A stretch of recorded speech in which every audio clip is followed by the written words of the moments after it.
Pandemik COVID-19 belum berakhir. Baiklah, silakan Azam. Ya, Azimah, terima kasih langsung dari Sabah.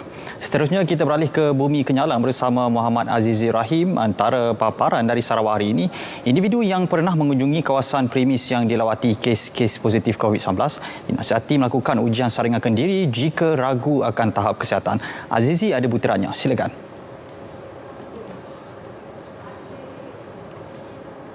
Baik, terima kasih Azamuddin. Assalamualaikum dan salam hormat. Individu yang pernah mengunjungi kawasan atau premis yang telah dilawati oleh kes-kes positif COVID-19 dinasihati supaya melakukan ujian saringan kendiri jika ragu akan tahap kesihatan. Pengarah Kesihatan Sarawak Dr. Chin Zin Hing berkata, jika pernah berkunjung ke tempat-tempat berkenaan pada tarikh-tarikh yang tertentu setelah terdapat kes positif dilaporkan, pengunjung berkemungkinan berisiko mendapat jangkitan COVID-19. Menerusi kenyataan media, Dr. Chin turut menasihatkan orang ramai untuk memantau kesihatan dalam tempoh 14 hari daripada tarikh mengunjungi tempat tersebut. Tegasnya, jika mengalami sebarang simptom, orang ramai perlu mendapatkan rawatan segera. Ini kerana kebanyakan kes COVID-19 mempunyai simptom yang ringan dan sebilangan daripada mereka juga tidak mempunyai sebarang simptom. Kebanyakan mereka tidak mengalami demam dan sesetengah hanya mengalami beberapa episod cirit-birit, mual atau muntah. Dr. Chin menambah simptom tersebut mungkin hanya simptom biasa tetapi ia boleh mengancam nyawa ahli keluarga yang berusia di rumah. Orang ramai juga diminta untuk memaklumkan kepada doktor yang merawat mereka mengenai sejarah pendedahan kepada kes-kes COVID-19 kerana maklumat tersebut sangat penting. Dalam pada itu, Dr. Chin turut berterima kasih atas usaha pemilik premis perniagaan yang berkongsi maklumat mengenai potensi pendedahan COVID-19. Menurut pengarah itu, jumlah kes COVID-19 merekodkan peningkatan dalam kalangan masyarakat dan sejak 3 minggu lepas, banyak tempat di Kuching telah dikunjungi oleh kes-kes positif sebelum atau setelah mereka mengalami simptom COVID-19. Hampir setahun negara dibelenggu ketakutan akibat penularan pandemik COVID-19 yang masih belum reda. Kini negara bakal berdepan satu lagi ujian, bencana banjir susulan monsun timur laut yang diramal berlaku bermula bulan November ini hingga Mac tahun depan. Mengupas kesiapsiagaan barisan hadapan menghadapi bencana ini, wartawan Syadikin Bahrin ada laporannya. Kemusnahan harta benda, aktiviti kehidupan terjejas, selain aksesibiliti terputus, ini antara kesan yang boleh dijangka dalam bencana alam akibat angin monsun timur laut. Bagi Jabatan Bomba dan Penyelamat Sarawak, dalam memastikan penugasan penyelamatan berkualiti, plan operasi strategik juga mustahak. So, dalam Jabatan Bomba ni, SOP yang kita ada adalah melebih daripada apa yang SOP yang ada. Sebab bila kita menyelamatkan nyawa, kita tidak mengambil kira keselamatan yang diselamat tetapi anggota yang menyelamat. Sebab ini penting. Fokus latihan ini bagi menguji kemampuan semua aset di air untuk digerakkan pada bila-bila masa. Pada hari ini, pasukan bomba membuat kesiapan untuk menguji ketahanan bot-bot yang akan digunakan untuk musim monsun dijangka berlaku pada 3 minggu terakhir pada bulan November ini. Aset di air memainkan peranan penting dalam memastikan pergerakan pasukan penyelamat tidak terbantu. Kru Berita RTM yang turut serta dalam latihan khas bomba di perairan Pulau Satang Besar yang terletak 30 minit dari Santubong dapat melihat sendiri kemampuan mereka dalam penugasan penyelamatan ketika bencana. Operasi serentak di seluruh Sarawak ini melibatkan 189 anggota dari 34 buah balai bomba.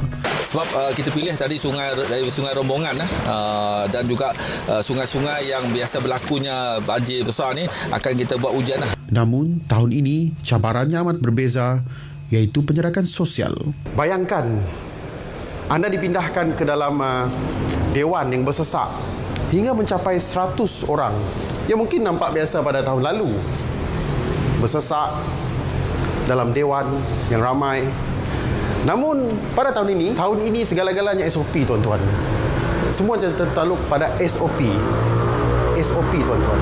Walaupun prosedur operasi standard SOP, Pusat Pembinaan sementara telah dirangka oleh Agensi Pengurusan Bencana Negara NADMA, namun tetap timbul kebimbangan. Pindah perlu ikut SOP juga lah. Mun pindah Kita nak menyelesaikan masalah banjir, tapi timbul masalah COVID ni. Perlu penjarakan sosial. Jadi Dewan contohnya muat dalam satu suara terpaksa dikurangkan kepada 50 orang. Yang pasti, Barisan Harapan telah merangka plan terbaik bagi memastikan orang ramai dilindungi dari penyakit berjangkit mahupun dipindah di kawasan yang selamat tanpa melanggar SOP. Tahun 2020 menguji kemampuan manusia sejagat untuk bersatu dalam penjarakan sosial. Ingat pesan Perdana Menteri, kita jaga kita.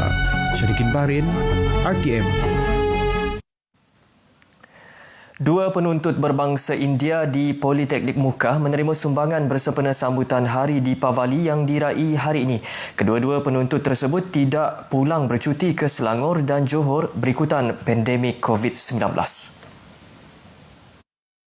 Dua penuntut yang menerima sumbangan berkenaan ialah Menakah anak perempuan Ravi dan Loshini anak perempuan Chandran. Mereka merupakan penuntut jurusan perdagangan di Politeknik Muka.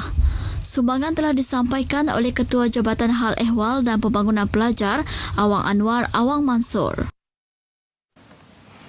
Pandemik COVID-19 menuntut individu untuk menggunakan kemahiran dan peluang sedia ada untuk menjana pendapatan melalui bidang perniagaan. Ini dapat dilihat menerusi penganjuran program kursus asas keusahawanan ALAF 2 anjuran Jabatan Kemajuan Masyarakat Kemas Limbang yang melibatkan penyertaan 30 orang usahawan kecil dan sederhana. Kursus ini bertujuan mendedahkan asas keusahawanan dan kepentingan berniaga secara sah serta memberi nilai tambah pengetahuan dalam bidang perniagaan. Ditemui pemberita, beberapa peserta kursus memberi reaksi positif setelah menyertai kursus tersebut. Sedikit sebanyak saya dapat menambahkan ilmu pengetahuan saya dalam bidang jahitan dan pihak Kemas pun ada memberi saya bantuan dari segi barang-barang mesin jahit, meja.